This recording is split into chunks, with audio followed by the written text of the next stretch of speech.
of the workplace looks like? Because clearly there have been many changes during the COVID-19 pandemic, and you'd have to say some of these changes are going to remain post the pandemic. Oriel, absolutely. What was certainly is not going to be what is moving forward. And I think we need to try and embrace some of the positive change that's actually going to take place. The first piece that we've certainly seen is the accelerated use of technology. Now, this was happening anyway, but we were lagging a little bit because we weren't forced to be using technology such as what we're doing today from a meeting perspective. The impact of everybody coming quickly up to speed with connectivity within their teams through technology and the ability not to have to travel is going to have extraordinary impacts moving forward.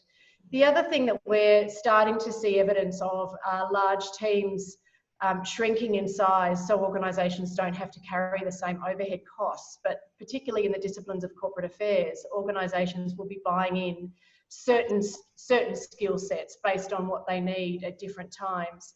So I've been working with a number of leaders in our discipline to help them build their own currency so they take charge of their own careers. So they're managing where they're going to be operating and where they're going to be adding value in future. Which is almost the way that you have to future-proof your organisations, doing those things that you've just been talking about. Yeah, absolutely. I mean, I think that, when we first started working from home, most people found it quite exciting. I mean, I certainly did. It was great to be at home with family. It was great to reduce travel time. It was great to remain focused for longer.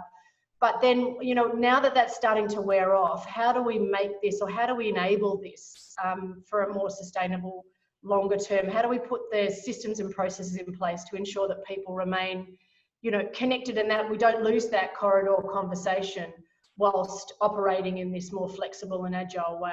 It's so important now, you'd have to imagine, not to cut spending on communications. Corporates are looking at their budgets, their balance sheets, and it seems to me that this particular area is almost one of the first to go.